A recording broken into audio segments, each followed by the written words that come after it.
श्री गुरु महाराज की जय। सभी गुरुमुखों से जय सच्चिदानंद। चारों युगों और तीनों कालों में यह बात सत्य है कि इष्ट प्रेम कोई साधारण प्रेम नहीं, वरन भक्त का भगवान से, प्रेमियों का प्रियतम से और गुरुमुखों का अपने सद्गुरु से विशुद्ध प्रेम का हार्दिक संबंध है। संसार के सभी लोग प्रेम की चर्चा तो करते हैं, परंतु उनका प्रेम शाश्वत नहीं होता। वे लोग प्रेम के वास्तविक स्वरूप को नहीं जानते। सत्य तो यह है कि जिस मार्ग पर चलने से इष्ट मिलन हो जाए वही वास्तविक प्रेम है।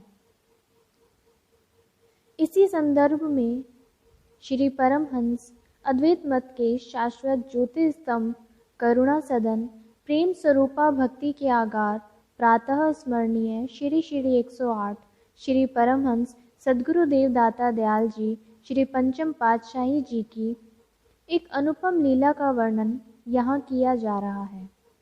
आइए आप गुरुमुख सज्जन भी इस अनुपम लीला को सुनकर इष्ट प्रेम का रस आस्वादन कीजिए और प्रेम विभोर हो जाइए। सन 1994 ईस्वी में जब श्री पंचम पातशाही जी महाराज अपनी संत मंडली के साथ उत्तर प्रदेश में यात्रा करके गुरुमुखों को सत्संग, सेवा और नाम की त्रिवेणी में मज्जन करा रहे थे, उस समय श्री दरबार की एक आदरणीय बाई जी आगरा में स्थापित श्री आनंदपुर सत्संग भवन में रहकर सत्संग उपदेश की सेवा कर रही थी। एक दिन वे आगरा में यमुना जी के किनारे के रास्ते एक गुरुमुख भक्तानी के साथ पैदल ही कहीं जा रही थी कि घाट के निकट पहुंचकर सीढ़ियों पर बैठ गईं।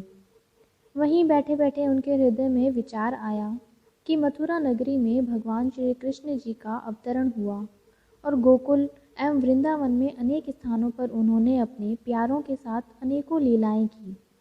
जब कन्हैया बांसुरी बजाते तो मधुर तान को सुनकर गोपियां अपने सब कार्य छोड़ खींची चली जाती थी, और जब गोपियां अपने हृदय की वीणा पर मधुर संगीत के आलाप द्वारा कन्हैया को पुकारती तो कन्हैया तुरंत उनके पास पहुंच जाते थे। इन्हीं प्रेम भावों को हृदय में संजोए आदरणीय बाई जी उस भक्तानी के साथ वहां से चलकर सड़क के किनारे किनारे चलते हुए अपने अंतर में कहने लगी कि मैं भी तो अपने इष्ट श्री सतगुरुदेव जी महाराज का संदेशा आने पर श्री दर्शन के लिए श्री आनंदपुर व श्री प्रयागधाम जाती हूँ, और जब वे श्री संत नगर में कृपा फरमाते हैं तो और भी ज़्यादा खुशी हो जाती है कि श्री सद्गुरुदेव महाराज जी हमारे नगर के निकट तो पधारे हैं। काश मेरे प्रेम में भी इतना आकर्षण हो कि मेरे हृदय की पुकार को सुनकर किसी दिन मेरे कानों में श्रीकार के हॉर्न की मधुर ध्वनि गूंजे। उस समय मैं मुड़ के देखूं तो मेरी ओर आती हुई श्रीकार में विराजमान मेरे सद्गुरु श्रीकार को मेरे पास रुकवाएं, मेरी आँखों से प्रेम अश्रु बहें और मैं पावन दर्शन करूं, और श्री गुरु महाराज जी ये वचन उच्चारण करें कि बाई जी हम आ गए। उस समय आदरणीय बाई जी के हृदय में इष्ट प्रेम पराकाष्ठा पर पहुंच चुका था। बस तभी आदरणीय बाई जी के कानों में श्रीकार के हॉर्न की मधुर ध्वनि गूंज उठी। आदरणीय बाई जी ने अनुमान लगाया कि मेरे विचारों के अनुरूप श्रीकार के हॉर्न की ध्वनि मेरे कानों में गूंज रही है, परंतु यह क्या, श्रीकार के हॉर्न की ध्वनि तो सचमुच ही गूंज रही है। ऐसा विचार कर उन्होंने ज्यों ही मुड़कर देखा तो वास्तव में श्रीकार उन्हीं की ओर बढ़ती हुई आ रही थी।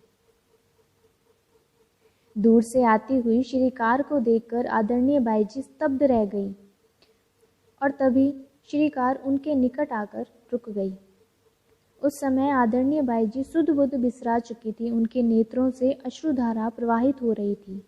तभी श्रीकार का दरवाजा खुला और आदरणीय बाई जी ने सजल नेत्रों से निहारा कि अपना बिरद निभाने वाले प्रेम के भंडारी घटघटवासी श्री 108 श्री पंचम पातशाही जी महाराज श्रीकार में विराजमान हैं और मंद मंद मुस्कुराते हुए शुभ आशीर्वाद प्रदान कर रहे हैं। उस समय आदरणीय बाई जी श्री चरणों में नतमस्तक हो गईं। और तभी अंतर्यामी श्री गुरु महाराज जी ने आदरणीय बाई जी की हार्दिक भावना के अनुरूप ही वचन उच्चारण किए कि बाई जी हम आ गए। कहने का भाव यह है कि जिस किसी के हृदय में प्रभु प्रेम पराकाष्ठा पर पहुंच जाता है, उस हृदय में प्रभु स्वयं प्रकट हो जाते हैं।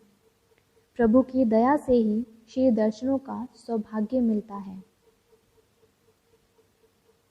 इस उपदेश को सुनकर अपने अनुभव में लाकर गुरुमुख जन प्रेम स्वरूप भक्ति से भरपूर हों और उनका कल्याण हो।